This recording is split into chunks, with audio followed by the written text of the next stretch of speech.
అయిపోయిన ఆహారం, పురుగులు పట్టిన ఫుడ్, నిల్వ చేసిన మాంసాన్ని పట్టుకున్నారు.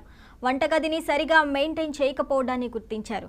ఫుడ్ గ్రేడ్ లేని ప్లాస్టిక్ కవర్లను నిల్వ చేసిన మాంసపు ఉత్పత్తులను నిల్వ చేసి హానికర ప్రమాదకరమైన రంగులను కలిపిన పన్నీరు, తుప్పుబట్టిన వంట పాత్రలను గుర్తించి సీరియస్ అయ్యారు. అంతేకాకుండా ఫంగస్, బూజు పట్టిన కూరగాయలను చూసి యజమానులపై ఆగ్రహించారు. బస్టాండ్ సమీపంలోని శ్రేయ హోటల్ నందు తనిఖీ చేయగా కృత్రిమ హానికరమైన రంగులతో చికెన్, కబాబ్స్, మాంసపు ఉత్పత్తి తయారు చేస్తున్నారు. అపరిశుభ్ర వాతావరణంలో ఆహారం తయారు చేసి అమ్ముతూ ప్రజల ఆరోగ్యాలతో చెలగాటమాడుతున్న సదరు హోటల్ యజమానులపై FSSA చట్టానికి సంబంధించిన నోటీసులు జారీ చేశారు. పలు హోటల్లో సుమారు 11 కేజీల రంగు కలిపిన బూజు పట్టిన చికెన్, ప్రిపేర్ ఫిష్ టిక్కా అపరిశుభ్ర వాతావరణంలో నిల్వ ఉంచి బొద్దింకలతో కూడిన ఇడ్లీ పిండి, బెల్లం ధ్వంసం చేసి నోటీసులు అందించారు.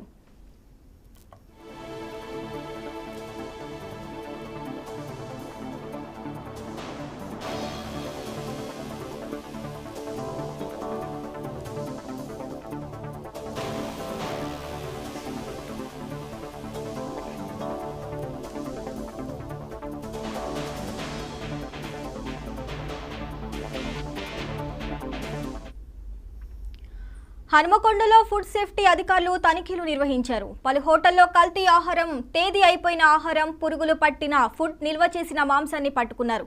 ఇక ఇదే అంశానికి సంబంధించి పూర్తి డీటెయిల్స్ మా ప్రతినిధి శ్రీధర్ అందిస్తారు. శ్రీధర్, చెప్పండి.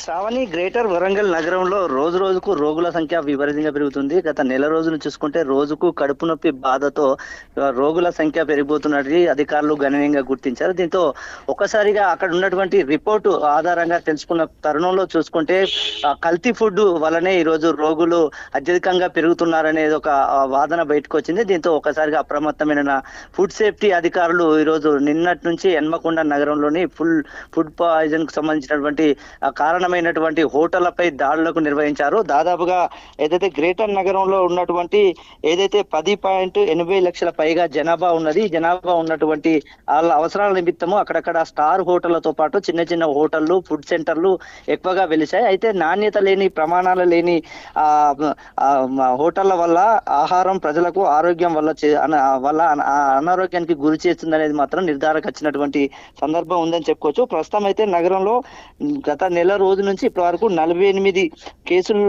కేసులు నమోదయ్యాయి. హోటళ్లు, అదేవిధంగా బార్ అండ్ రెస్టారెంట్, అదేవిధంగా ఫుడ్ సెంటర్లు, అంటే ముఖ్యంగా ఫుడ్ కోర్టులు అయితే ఏర్పాటు చేసినటువంటి సందర్భాలు అయితే చూస్తున్నాం. అయితే చిన్న చిన్న హోటళ్ల నుంచి పెద్ద పెద్ద స్టార్ హోటళ్ల వరకు నాణ్యత లేని ప్రమాణాలు, అదేవిధంగా అక్కడ పరిశుభ్రత లేని పరిణామాలు కనబడుతున్నాయని చెప్పేసి ఫుడ్ సేఫ్టీ అధికారులు అయితే గుర్తించినటువంటి సందర్భం చూస్తున్నాం. ఎందుకంటే కలుషిత ఆహార పదార్థాలను గుర్తించడంలో విఫలమైనటువంటి ఇంతకాలం అధికారులు ఈరోజు నిద్రమత్తు లేచినట్టుగా అయితే తెలుస్తోంది. నెల రోజుల నుంచి ఫుడ్ సేఫ్టీ అధికారులు దాడులు నిర్వహిస్తున్నారు.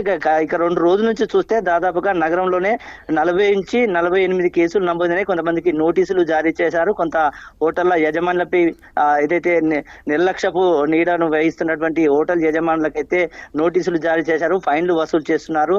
కొంతమందికి కేసులు కూడా నమోదు చేస్తున్నటువంటి పరిస్థితి కనబడుతోంది. ముఖ్యంగా ఇంతకాలం నిద్రమత్తులో ఉన్న ఫుడ్ సేఫ్టీ అధికారులు ఈరోజు ఒక్కసారిగా రోడ్డుపైకి దాడుల రూపంలో బయటికి రావడంతో జనాల ఆరోగ్యాన్ని కాపాడే విషయంలో అయితే ఒక మంచి నిర్ణయం తీసుకున్నది జనాభిప్రాయం అయితే వ్యక్తం అవుతుంది. ఇక ప్రధానంగా చూసుకుంటే దాదాపుగా కుళ్ళిన మాంసాన్ని ఫ్రిడ్జ్ లో పెట్టేసి అటువంటి మాంసాన్ని డీప్ లో పెట్టి ఫ్రై చేసి అంటే ఆనందదాయకంగా కలిగించేటువంటి ఆహార రుచులను మాత్రమే జనాలు చూస్తున్నారు కనుక దాని వెనకాల ఉన్నటువంటి అనారోగ్య సమస్యలను అయితే తలెత్తకుండా కనబడుతున్నాయని చెప్పేసి ఒకవైపు జనాలకు అప్రమత్తం చేసినాయి, మరోవైపు హోటళ్లపై దాడులు చేయడం అయితే ఇక్కడ వరంగల్లో కొనసాగుతుందని చెప్పుకోవచ్చు మనకు. Shravya. Okay Sridhar, thank you.